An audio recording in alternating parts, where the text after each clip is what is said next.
and welcome to yet another edition of Facebook Live from WaterAid India. It's a panel discussion of series which we do on water crisis itself. Part 2 of New Year, New Beginnings series. We covered water crisis in urban context in our last episode. In this episode, we are going to focus on rural water crisis itself. In a report released by Niti Aayog called Composite Water Management Index in 2018, it very clearly indicates that India is facing an unprecedented situation in history where it is facing extreme stress on water. It indicates as well that there are 600 million people around the country itself which are facing extreme stress on water. On the other hand, there are 400 districts out of 640 districts in the country which are facing stress on water, so much so that by the year 2030, 40% population in India will not have access to drinking water per se. Compound it further, India continues to be the largest nation in terms of groundwater extraction, so much so that next two countries put together also extract lesser than what India alone does. 80% of India's water needs are met by groundwater alone. Take another instance, 89% of India's total water consumption goes to agriculture alone. Further than this problem gets compounded with water quality as well. In terms of global water quality index, India ranks at 120th pedestal in the list of 122 countries. It's phenomenal. Further than that, if we look at changing climate, changing crop patterns, enhanced footprint, virtual footprint on water is certainly compounding this problem even further. If we basically talk about it, the situation is unprecedented. On the other hand, if we talk about the CSR, there is a very disproportionate aspect which comes to the fore. Almost, 50% of total CSR outlay in the country gets accounted for by 5 states alone, so which leaves behind multitude of rural India unaddressed in its needs. If we also look at the water as a part of wash gets only a 7% allocation in the total outlay itself. It leaves it very lopsided in that order to address this issue. So basically summing it up, water crisis is for real and it's hitting rural India in a very big way. So that's what we all are going to discuss today with our panelists today in our series, that what corporates can do to tackle rural water crisis in India. So let me start introducing my panel today. On my extreme right, I have Dr. Subramaniam Kusur, who's the he's the managing director and founding chairman of Aquacraft Private Limited, Projects Private Limited. I beg your pardon. Then I have Juhi Gupta on my right side. She's the head of sustainability for PepsiCo Holdings India Private Limited. On my left, I have Ms. Priyanka Sinha.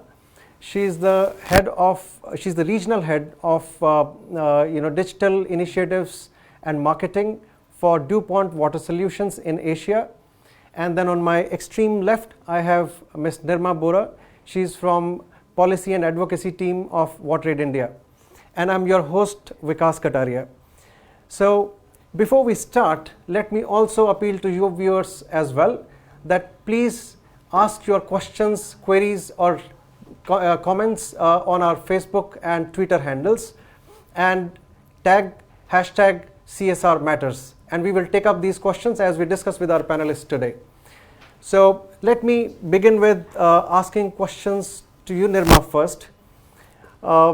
Water has been a big crisis in India, and WaterAid has been working in India for a long time, particularly in the rural belts.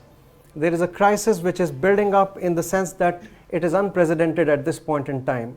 What are the learnings inherently, what you foresee from WaterAid's work, and what do you think is the rural crisis which we are facing in today's context?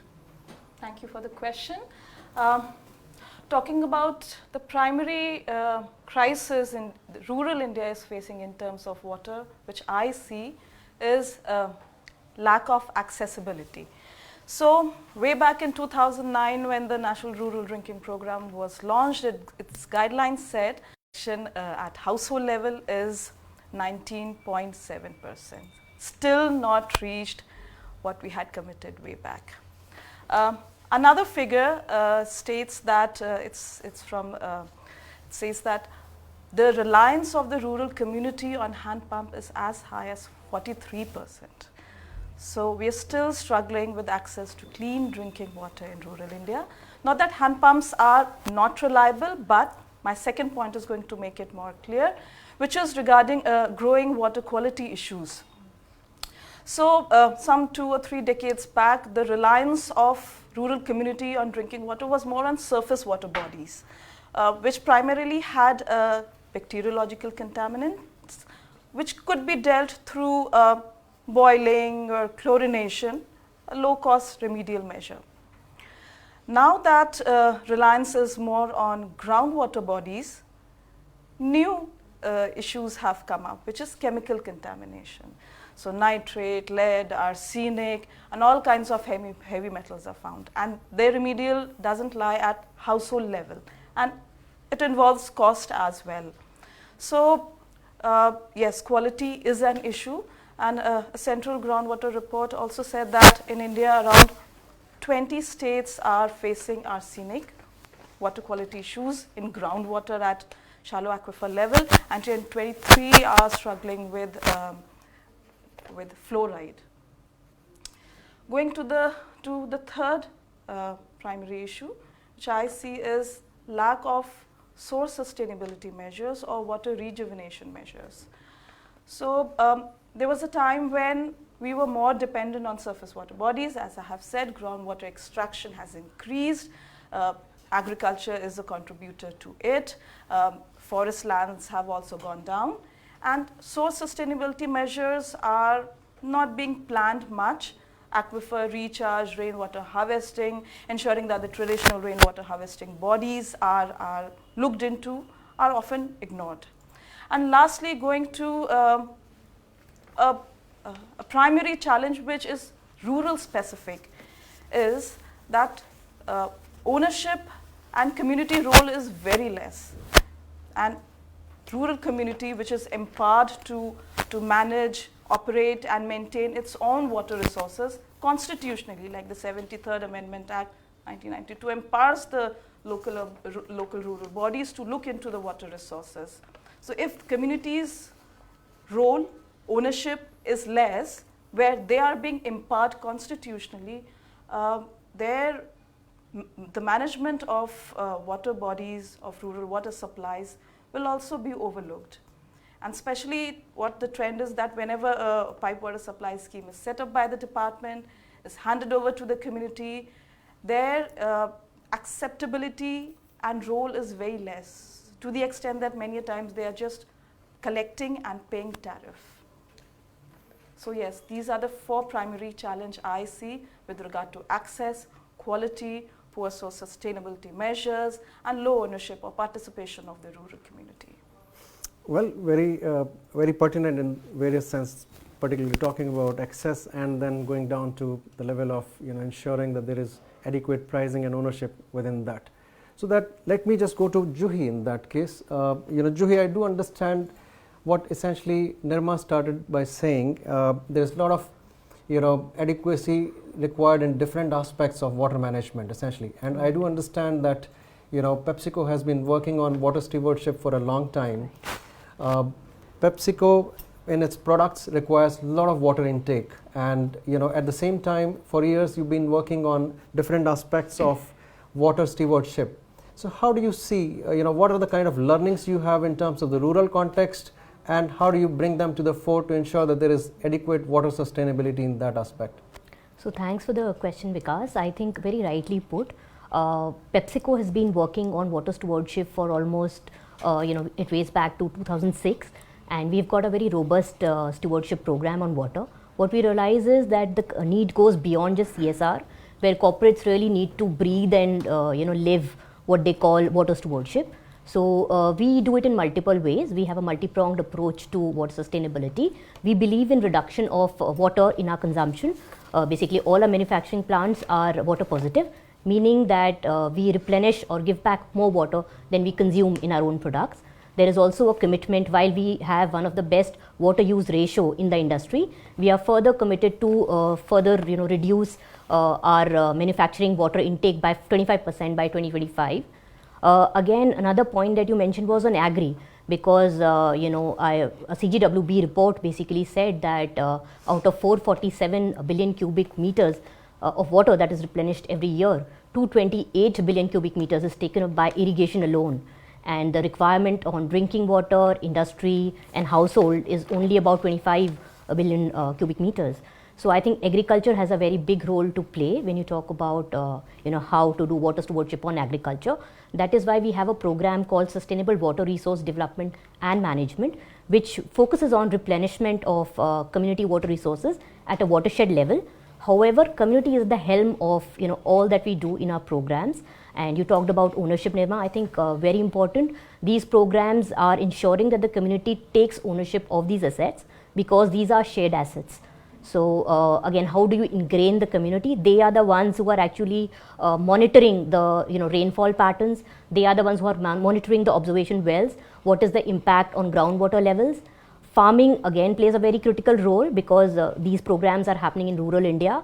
And what we focus on now is, because water is available now, more irrigation can be taken up. But how do we ensure that the farmers go from more water guzzling crops to low water intensive crops? How do they go into horticulture or floriculture? So those sort of trainings are ingrained into these programs, where we do replenishment plus trainings on agricultural livelihoods, focusing on crop diversification.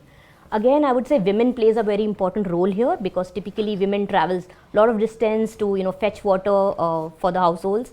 With our program, we've seen that the availability of water in the catchment has improved because of water replenishment efforts, and these women we've been able to engage in various livelihood opportunities, be it tailoring, be it sewing, be it spice making. So that is also inculcated women empowerment concept in the communities, and they are also taking this ownership at a very high level.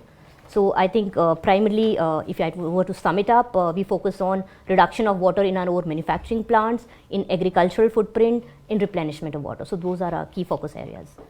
So lovely. I think how probably things are moving forward, reduction in your consumption, as well as ensuring that there are responsive crops which can help release more water for community use in a different sense, along with ownership with the communities. Absolutely. Certainly can go a very long way. Absolutely. So I think you brought about a question, in a way that where you talked about the quality aspect of this as well. Right. In fact, Nirma also did mention about that. Right. It is evident that India has been kind of looking at a crisis in terms of not only the excess, but even in terms of the quality as well. So most of the times we face issues in terms of where the water is essentially going. If the water we are getting access to is really drinkable or not, that is leading to a lot of overkill and purification systems. So that brings me to a question to Priyanka, because DuPont has been one of the leading water solution provider in that sense, and you've been providing water solutions through purification and other matters, both from a domestic purpose as well as an industrial purpose.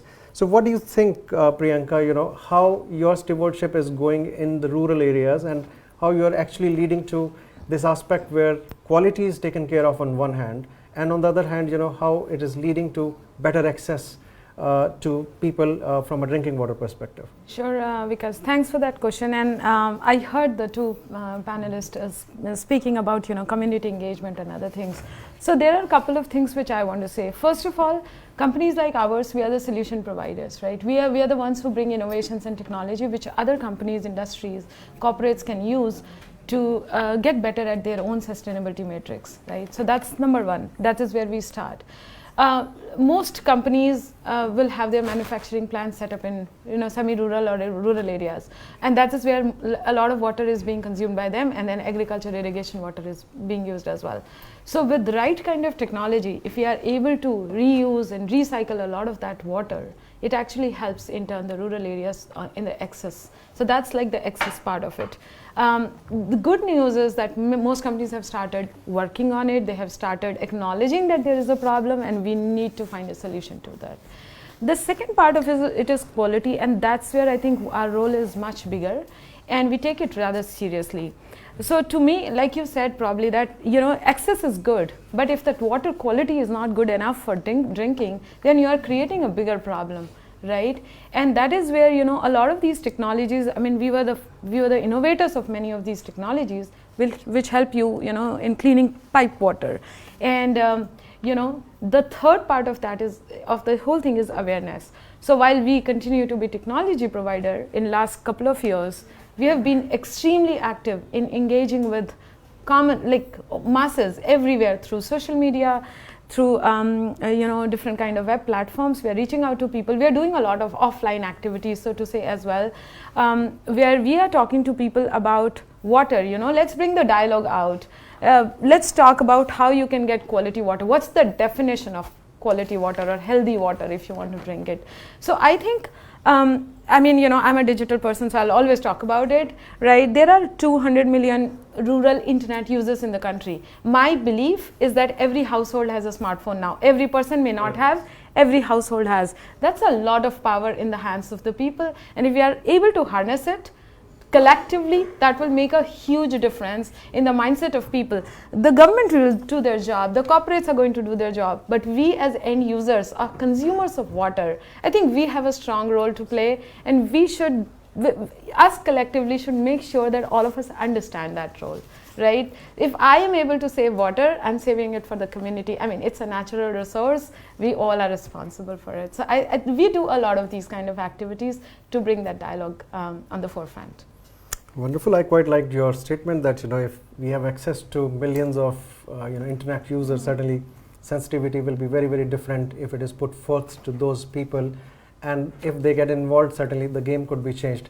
But just further probing on this, since you provide water solutions and there is a lot of overkill in terms of ROs and a lot of wastage is happening in that. Yes. So how do you really look at that? Are your solutions being more friendly and they consume less water or rather waste less water in that case? Sure. So before this whole high rejection started, we already have a technology which actually provides you much higher rate of much lower rate of rejection. So basically, you are able to save much more water, right? And you are able to basically your water wastage through your RO purifier goes down big time. So we already have those technology. The good news is people have started noticing it, and that is where companies like us are we take the responsibility of bringing those innovations out and getting the word out that come look at better technologies. Yeah.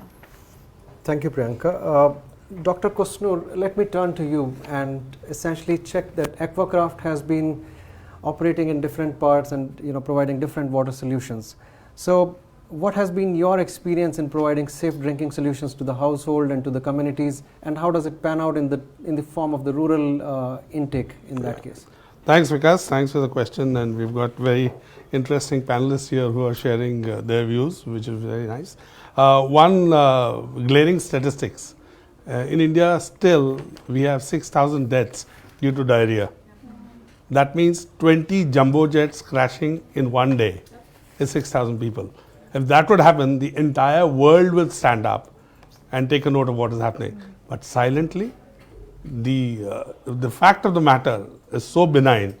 The challenges in rural drinking water problem is so benign, and I appreciate WaterAid for picking up such an interesting topic around. We've been in this business for the last 10 years, and I personally have traveled over 1,700 villages across the length and breadth of this country, barring 3 states. One major challenge that we see everywhere is the rampant use of groundwater. Right from the time of independence, Government of India and various other initiatives in order to provide access, at that point in time we had good water tables, have been giving and opening up bore wells. Now these bore wells were not used judiciously, and there's a lot of abuse that has happened, for which the groundwater table has gone dramatically low.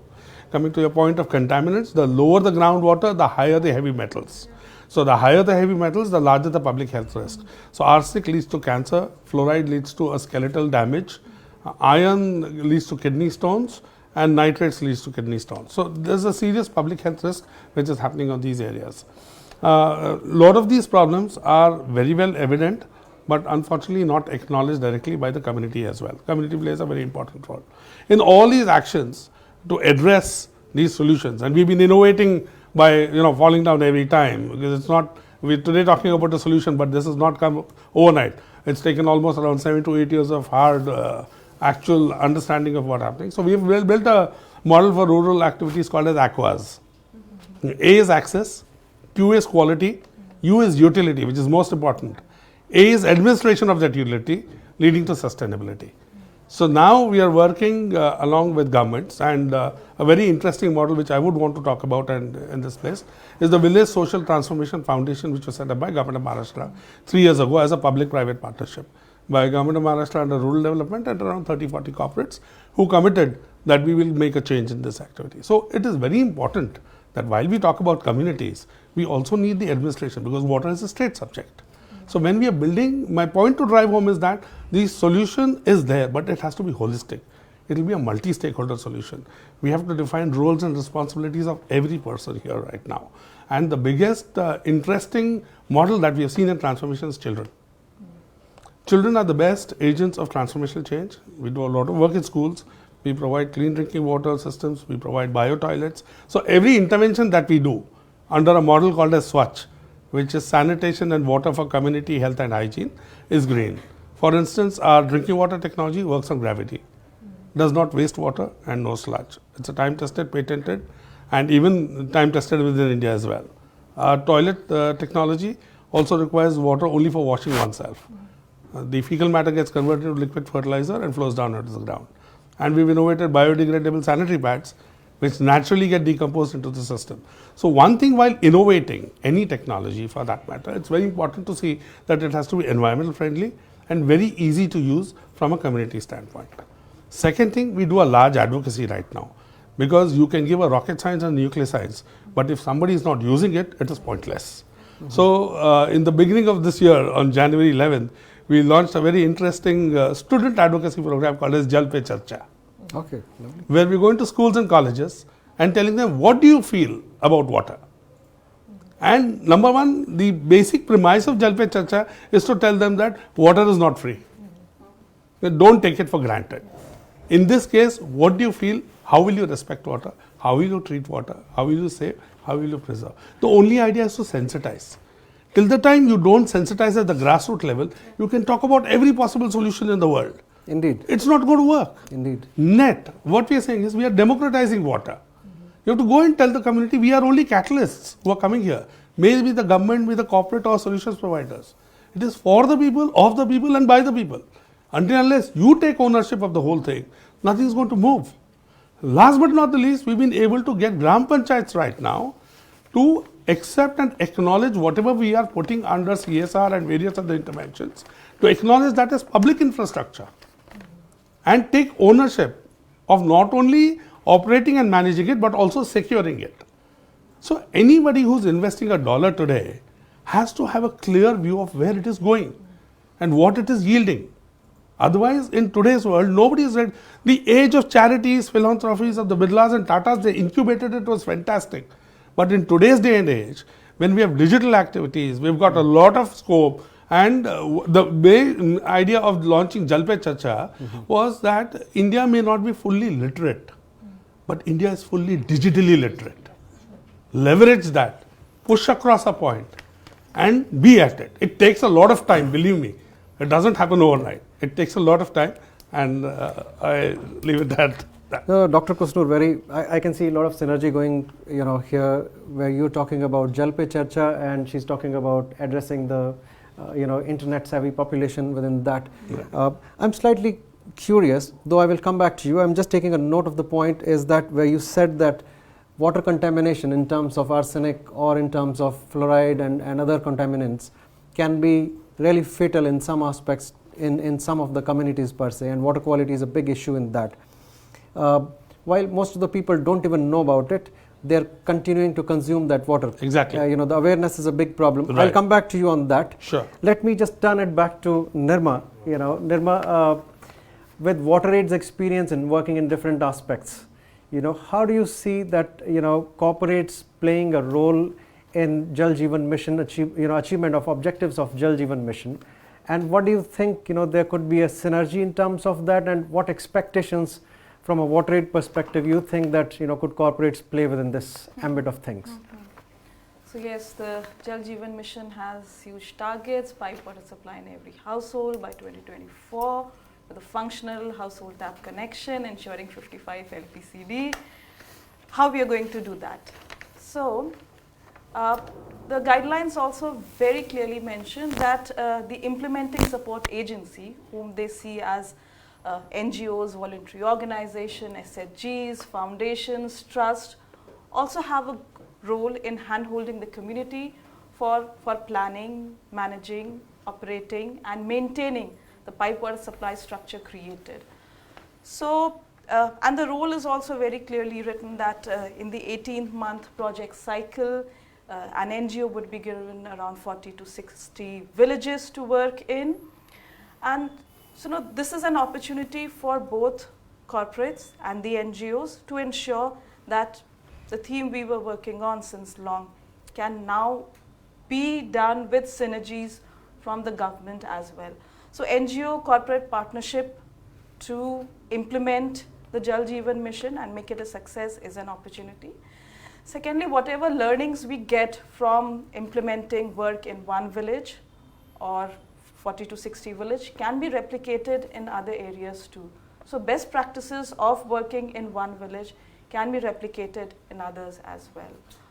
So yes, and there are a lot of areas which are newer, can be taken up. Like grey water management is one area which the government sees can be done with the help of implementing support agency, preparing the village action plan, ensuring that social behavior change communication is also undertaken, are newer areas. So water quality monitoring, training women, organizing meetings are activities which are generally taken up by NGOs. But yes, we also need to now dive into newer spheres of work with the community. Well, thank you, Nirma. I think some point which you just mentioned is that wastewater recycling. Certainly that's a very key component of the overall ambit of achieving Jal Jeevan Mission goals. Water, as we all know, that can't be created in labs. Water is what we have available with us, and unfortunately, that's very limited as far as India is concerned. There is a statistics which clearly shows that India has got a population of almost global burden of 18% to 20%, wherein we only have water resources to an extent of 4%. So recycling becomes very important in that aspect. How do we really go about that? So that brings me to Priyanka again. Priyanka, DuPont works extensively in terms of wastewater treatment and recycling of the water in that case. You have solutions. Yep. So what are those solutions in promoting sustainable water stewardship? How do you foresee that playing role in the industries, and then vis-a-vis that, how does it go to the rural markets, ensuring that that releases the supply to the rural population in that case? Sure. So I will actually break it down into two parts. So first part is the innovation or the solutions or technology we have. So DuPont as water business, we came up with innovative technology which is energy efficient, and it still allows you to recycle and reuse your water as industries. So these companies, the manufacturing plants, the energy saving goes up to 20 to 30%. I mean, that's a big energy saving. Well, that saves cost for the company. So they are, the benefit is quite clear. And then there are two big technologies. I mean, most corporates would know about it. ZLD and MLD. So, minimum liquid discharge and zero liquid discharge. And we've been playing a huge role in these two technology across global, in India big time as well, where we are, enabling these companies to do that. And by being energy efficient, we are just adding more value to the whole, product proposition. So I will give you a couple of examples here. Like like textile industry, as you would know, very big culprit on the water quality front. And Supreme Court had an order on, that textile industry should not, I mean, they were supposed to use the same water again and again. They were not getting enough water. And we have actually done a lot of work with textile industry to change the whole scenario now, and they have become very sustainable that way. The other work we did with Chennai municipality, so we actually work very closely with Chennai Municipal Corporation, where all this water, the groundwater gets cleaned up and then it is flowed back. So all that work which we do enhances the water availability in rest of the part, and then also the water is going into natural resources or groundwater. So all of that, I think we have a big role to play in that area. So both wastewater and municipality is where we play a role. No, wonderful. I think it's very critical that how do you really ensure that there is adequate supply on one hand, and on the other hand how you're saving water, in that case recycling it. You did mention about textile industry and other sort of chains within that. Yeah. So that kind of brings in a question that when we look at different aspects of supply chains, there are different components which comes into the play to produce a final product, may it be in apparel sector or FMCG sector, or for that matter any other manufacturing of heavy engineering and other such things. And essentially most of these plants are based in the rural heartlands of India essentially. Yeah. So that brings me to Juhi again. Juhi, PepsiCo being one of the large FMCG company, which has been kind of manufacturing different products in both agri chains, as well as you have water-based products which are also based in the rural heartlands. So how do you think the entire gamut of supply chains working? Are you seeing, is there a trend emerging within your organization, or for that matter organizations like you, who are thinking beyond the traditional CSR and taking it to the other pillars of, or rather the stakeholders of your supply chains or your customer base, or for that matter your employees? So how do you see this gamut mixing up and then ensuring that rural India gets a better access to water in that case? Right. So I think that's a great question, and you talked about wastewater. Let me just touch upon our efforts on wastewater. In Punjab, we have a food plant, and we saw typically the problem is that the community ponds are collecting household grey matter. So how do we kind of solve that issue, because there are limited opportunities of rainwater harvesting there. So we've actually taken up a couple of ponds as a pilot, and we're trying to convert them from wastewater and treating them so that it can be used for irrigation, so that the dependence on groundwater is reduced. So that's kind of a pilot that we've taken up. The government is also very active in the area, and they've identified more such opportunities where they're converting wastewater. Now that was our, basically my take on the wastewater front. Then you basically asked a question on what PepsiCo is doing in terms of supply chain. So, like I mentioned, so sustainability for PepsiCo is not just to ensure resilience of water for our own manufacturing setup, but we use water is an important ingredient for us because we use it for growing potatoes in the farms, then to our products. So it's really, really critical for us to address the issue of water, particularly the groundwater. So in our supply chain, we have a program called Sustainable Farming Program, SFP, where we are basically ensuring that the farms are sustainable even beyond the potato cycle. So how do we ensure that farmers are practicing better or better ag efficiencies in taking up less water? So we've got something, we incentivize the farmers if they are going in for micro irrigation, be it sprinkler irrigation or drip irrigation. We are giving them financial incentive on that. We are also promoting micro irrigation in a big way.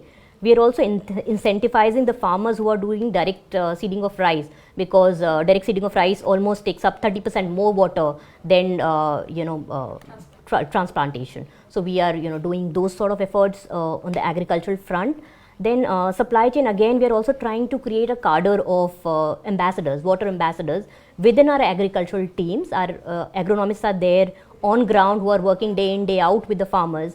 They are helping them create better practices on water. They are creating model farms where other farmers can come and see what is the best practices in terms of water conservation. So those are some of the things that we are promoting within our supply chain. When it comes to how we engage our employees, whether it is the manufacturing plants or it is the headquarters, what we do is we have a lot of sensitization programs for our employees to make them understand on the importance of water and how as a citizen of the country we are responsible towards making that change. So lately what we've started doing is we started celebrating these Water Day, Environment Day locally, where the plant teams are working closely with the communities to celebrate. So the idea is not just to say water is important just on the Water Day, but have the concept there where there is a sensitization which is there, more ownership amongst everyone. Because this is a very complex issue. Water cannot be just managed by one corporate or just the government. So everybody has a role to play, and it starts at home. So we have started doing that. We started engaging with the communities on the whole water sensitization bit. I would also want to touch upon another aspect that we are doing in terms of creating model schools. So we have a program on safe drinking water with WaterAid across 3 of our plant sites, which are prime in the rural area. So we've instituted a concept called model schools there, where we are making children the ambassadors of water. So you always say that you catch them young. So if you have a better youth, more responsible and more conscious on these issues, you can be rest assured that these problems are going to be addressed at. So in this model schools, what we have is we have rainwater harvesting concepts. All the rooftop of the schools have a rainwater harvesting thing. In fact, in Kerala, we found that one bore well, which was not active for last 100 years, got rejuvenated because of the rainwater harvesting. So it's really nice. I mean, the school management committee talked about it. Their children are now going to school, and they said we were studying in the same school. We've never seen water in this well. So that was interesting. And then we have eco clubs in these schools, where children are, again made to understand one is rainwater harvesting, wastewater. So the runoff from the wash stations that have been created is going to prepare nurseries. So each student from the eco club is responsible for one plant. So those sort of initiatives are happening, which ensures that the children are more active, they are more conscious and more responsible. So those are some of our efforts in this area. So wonderful. I think all you're trying to say is that leverage different sources and leverage different aspects of your not only supply chains but also your employee activities and initiatives, just to create more awareness around different things. Very much syncing with what I think Dr. Kusnur and Priyanka said in the beginning. Now I think you've kind of pointed out another side of it, catching them young. Right. So good. I think good observations on this. Dr. Kusnur, just coming back to you on the point where we left earlier, Aquacraft has been advocating sustainability for a long time, since its inception. What do you think, when you come to the rural, India solutions in that case, what kind of solutions do you envisage from your experience, and from an advocacy perspective, how do you think these can take off from there on? First cardinal rule insofar as sustainability in water, not just in rural or any other places, if you're drawing 1 liter of water from the ground, you should not be able to do it unless you are replenishing that. Indeed. That has to be first a self-regulation, subsequently a policy, and then a regulation. Unless this is forced down to anybody, it's going to be very difficult. In a country, or a human psychology is, till the time whatever is available free is abused. If it is regulated and if it is defined, and with IoTs and various other components now being innovated, it's easy for us to do that. Second thing is with respect to the contaminations of arsenic, fluoride and nitrates. Agriculture constitutes 80% of our groundwater use. Now, if you do not address these contaminants are finding their way into the food chain. So it's very important to look at quality, not just from a drinking water standpoint, but also from an agricultural standpoint. Solution, you have to create technologies which are non-chemical based. So we have a sewage treatment technology which does not require power, again works on gravity, uses a bioprocess, recovers 98.3% water, unlike 70% of the conventional thing, and no sludge. And both these drinking water technologies and sewage treatment technologies can be operated and managed by a village level plumber. The simplicity of giving innovations and technologies, that's one thing. Second thing, from an advocacy standpoint, you need to have people, when you mentioned about the pipe water activity being successful, unless the local community is involved in implementation, it's going to be very difficult. So we are proposing to the government right now that every village should have 2 Swachh Bandhus and 2 Swachh Bhaginis employed under the Manarega as custodians of drinking water and sanitation assets in the village, and an interface between multi-stakeholders. So you need to have a central point. And the government of India has mandated every panchayat who's saying anybody who's passing 10th standard, you have a mandate to give them jobs. So this is purely the Prime Minister's dream of creating a skilled India. So you're creating a skilled manpower at the grassroots level who is able to maintain and manage this entire activity. Initially under the Manrega, subsequently there are multiple schemes like Mudra, the PMEGP, where they can borrow and become entrepreneurs themselves. So it is a lot of social transformation that needs to go into this entire play. Last but not the least, as you said, schools. We work with a lot of schools, and in one instance, Pfizer is our CSR partner. We're working in around 14 schools in Bombay and Goa and addressing around 5,800 districts for the last 2 years. We have created Swachh councils comprising of girls and boys from 8th, 9th and 10th standard, one person from the teaching staff and from the non-teaching staff, who will maintain the entire Swachh assets in the district, and they are encouraged to plant water retention plants on the boundary of the school. So automatically we are showing that this is workable. We need to deliver models. We cannot change the world. Our intention right now is to give sustainable models. And finally, we are now strongly advocating both for corporates and the villages to build a water balance sheet. Replace money with water and build a balance sheet and see, are you in excess or are you in loss? There are a lot of villages which have got heavy rainfall in the country, a lot of villages which do not have. Our idea is to build eventually a water bank, and a village which has got more water can lend it to a village which has got less water, who commits towards rejuvenation of all the aquifers that it has. And we'll again use technology and hydrological surveys to identify dead aquifers. And they commit in the next 3 years we're going to do it. And if they rejuvenate it, that money, that water goes back free of cost. Otherwise, they have to pay interest on that. Until unless you build a complete economic structure around water, it's very difficult for us to achieve sustainability. And sustainability is not 2% of CSR, it is 90% of your business.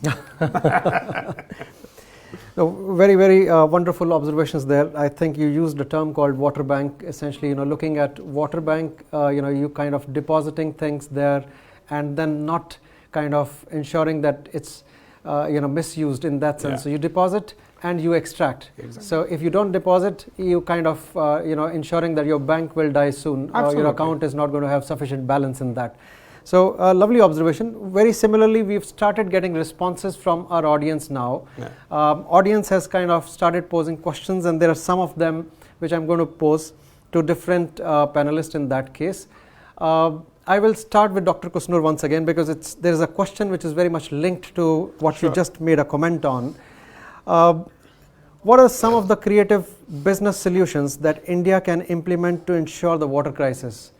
There's a question which one of our audience has posed, and Dr. Kusnur, I want you to respond to that in continuation to what you were just mentioning. Sure.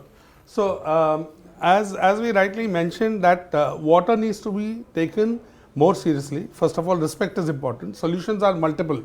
There are quite a few solutions moving around the world and here. One of the most interesting examples which I want to share right now, from a solutioning standpoint, we have innovated a few technologies, and we've also done a joint partnership with UDCT right now to do R&D in using biotechnology tools in identifying this thing. So access to water, the business solution to this entire thing is there's only limited and finite water which is there in the ground, whereas there's a lot of water which is available in the sea today. The solutions which are there for desalination of water right now are very, very expensive and prohibitive. Focus should be on innovating newer solutions, and India is the hub of innovation, and I should really appreciate my good friend Dr. Ramanan, who's heading the Atal Innovation Mission, with whom we work very closely, and we have started tinkering ideas from children from the grassroots level. Such brilliant ideas are coming across. One of the great ideas which has come across is to generate electricity from a root of a plant, and then use the liquid in the plant to ensure that it blocks all the permeation of the chemicals that goes into the water. We are piloting that. So there are a lot of innovative solutions rather than business solutions. Let's look at it as innovation. Let's look at it as a social intervention rather than a business intervention. Business is for profit. Social is for existence. So I would want to just say that a lot of solutions are coming around. We have innovated a few. Lot many are getting across. Importance is now for corporates to give sort of a platform to these kind of innovators to try and see if they can calibrate, time test, and say, take it from a sort of a patent log or a innovation log activity to an actual pilot, and from a pilot to sustainability and sustainability to value. So there are multiple solutions that are coming around, and I'm sure as you go through and India innovates, there'll be many more. Lovely. I think good reflection that innovate, pilot, and then sustain. That's it. Which is very good way to look at it. This brings me to another question which another audience has posed. Juhi, I want you to respond to that. The audience has asked that will incentivizing farmers in rural India to adopt efficient water use avert the looming water crisis? What do you think? You have a lot of work in the rural sector, and where you work with the agri supply chains and so on. So what are your thoughts about it? So if you could let our audience know about that. Sure. So I feel incentivizing is not the only sort of solution. But to begin with, you are trying to change traditional old age practices of probably doing a paddy and rice, which are doing more water, taking up more water. So I think more incentives need to be built in to the system to bring about that change. Then lot of activation or the focus should be on awareness building, on the software part of it, rather than just the financial aspect of incentives.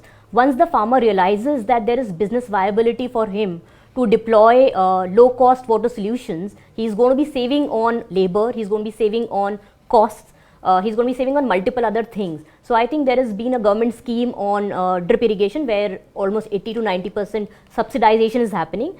This is enabling the farmers to adopt drip irrigation in a major way. So to begin with, I think financial incentives are required, but going forward to sustain the momentum, there is more requirement of software building, where there is awareness on why this is required and what is the role that a farmer or agriculture can play into the whole addressing the crisis. That's my take. Thanks, Juhi. I think ensuring that there is not only the incentivization alone in the play, but innovations are also put to the use where people can understand there is a different way to approach the problem in that sense, and that could provide a long-term sustainable solution. So thanks for that. There's another question which one of our audience has asked. What are some approaches to measure and manage a nation's water supply? I just want to go back to to Priyanka. Priyanka, we've been talking about different aspects. How do you really measure what kind of wastewater has been saved within that? How you are ensuring that there is a less wastage within the purification systems and so on. Do you think when we responding to the audience's question, is there a way we can measure the supplies in that case?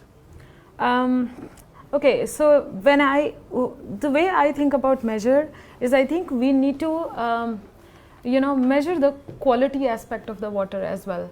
So I am actually picking up from where he left when he was talking about the quality, the heavy metals and all of that, and are people aware of that? So I think one important aspect of this whole thing is how we make people more and more aware of the quality of water they have got, right? And I'm right now talking about drinking water, which is actually one of the most important thing a water can do for you, right? So and just picking up one of the things which we launched in India.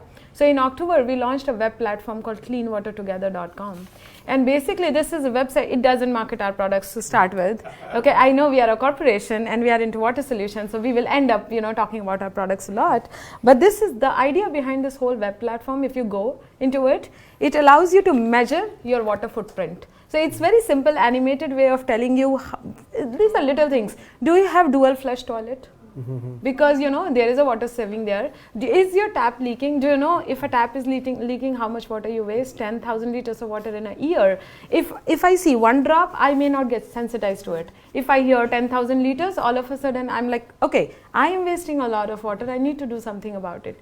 So that allows you to measure water footprint. The other piece of that web platform is where you actually get to know your groundwater quality. So what we have done here, we are not giving the users groundwater quality in terms of TDS 1500, TDS 700, because look, as an end user, I don't know what 1500 means, right? So rather than that, convert it into traffic lights. Make them understand, is it yellow, is it green, is it red, and if it is, what we should do about it. Which comes to the third piece of this web platform, where we have put lots of blogs. So these blogs are written by experts. Within DuPont we have a lot of experts. We hire PhDs in water solutions across the world. I mean, of course we have a lot of information, and we want to give it in a very simple 300 words format, because we know people are reading it on mobile phones and not on laptops and computers. So we do that, and then we invite blogs from people from various walks of life. I mean, so we went to a school in a rural area near to Chennai,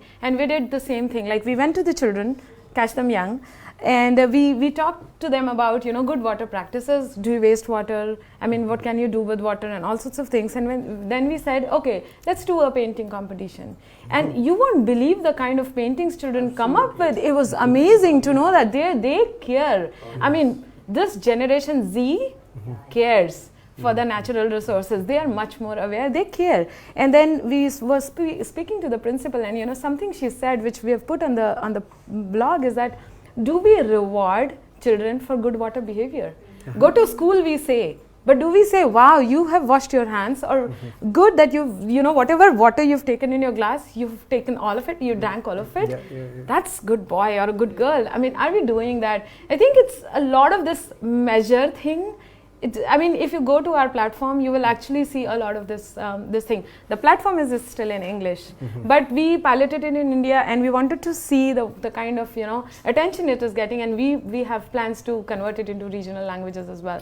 So this is one of the efforts we have done on measuring. I hope that helps. I know it doesn't answer the question in totality, but some part of it. No, great. I think good to point out that Can you just supplement an example to what she said? Indeed, the traffic light system. I think probably what she mentioned. Yeah, that is one thing. But yeah. there has been already a time-tested mechanism of distributing a resource to a household. Earlier, we used to get LPG cylinders. Now, Mahanagar Gas delivers gas at your home. Similarly, we have piloted a program with a small community in North Karnataka, where we are delivering it at home. And as you rightly said, the water quality, if it is not potable, gives us a message saying that this water is not good, it's further contaminated, where it blocks the tap also, not just doing this. So these are some things which can be eventually done, but they're all very, very modest pilots. The scale of the country that we have, we need to really have a lot of corporates and a lot of people like you who are thinking this.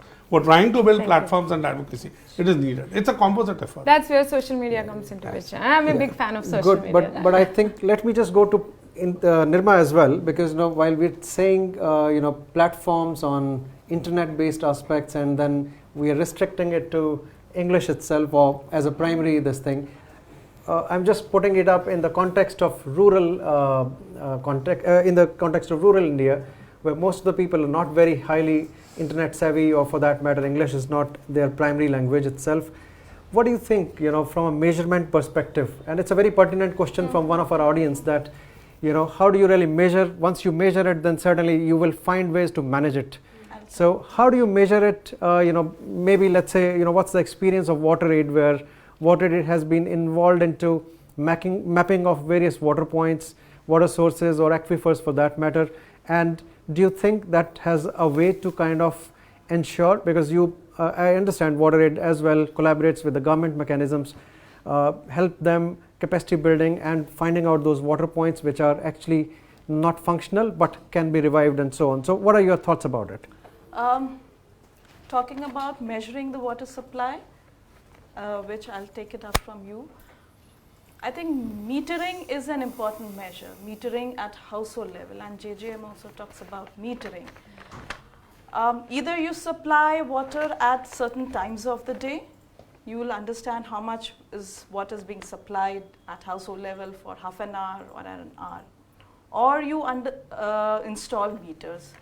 So that will help you manage water and also understand your water intake, the total water intake. So I think metering at household level, at community level, be it urban India, rural India, is helpful to understand the amount of water you're using and to monitor, measure, and regulate.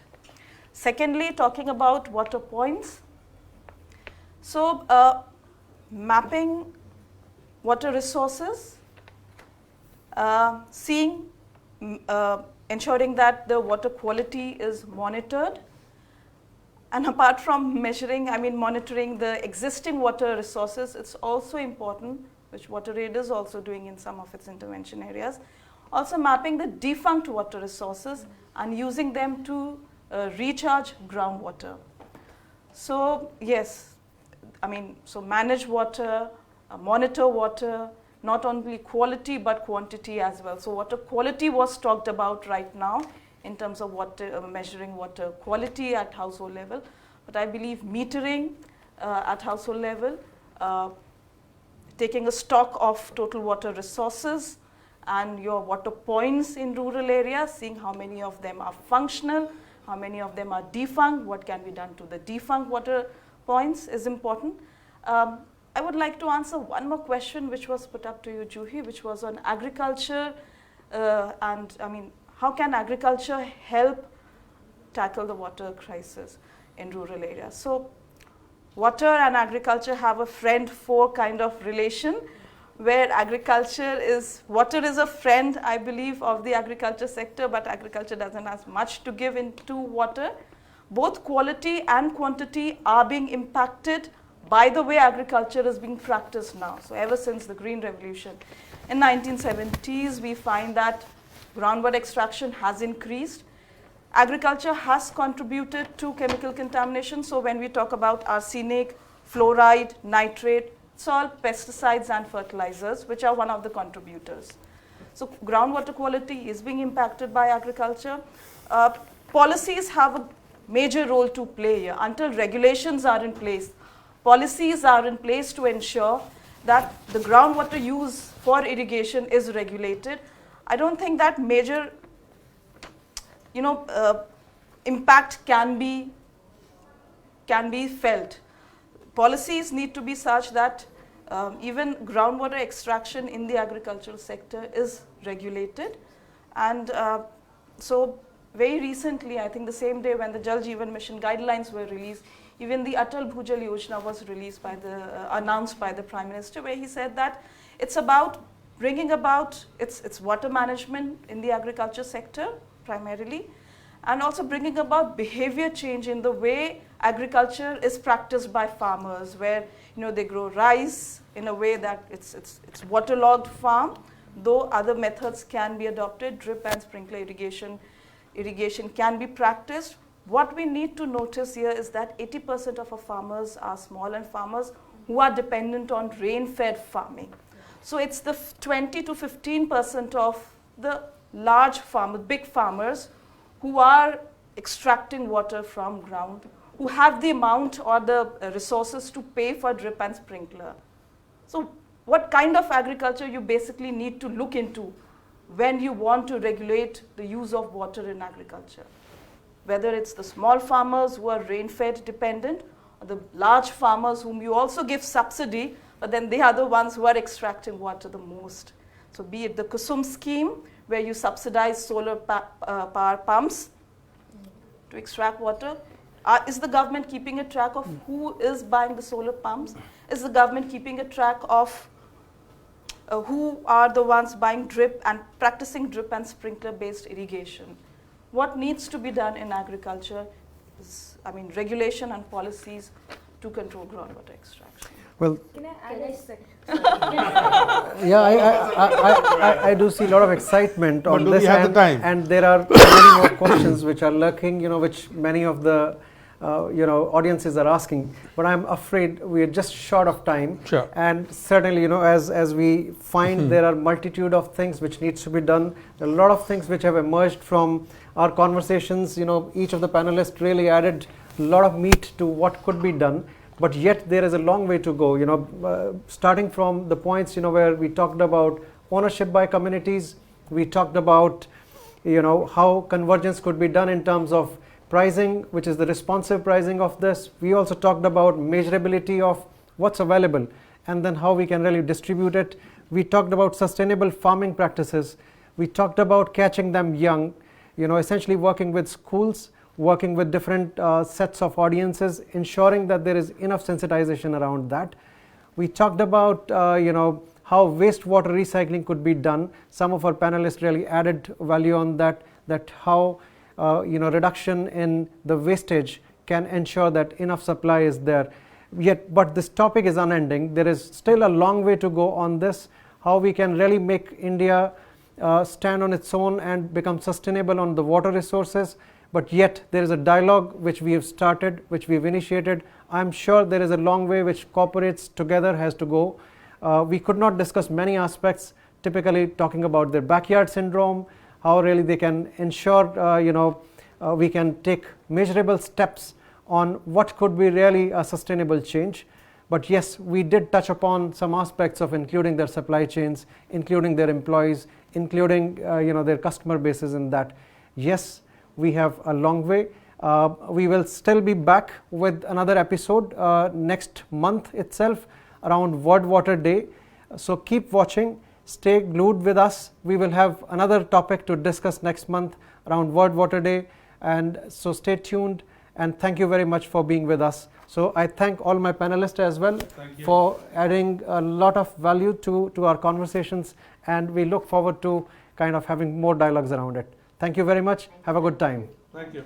Thank you very much. Okay.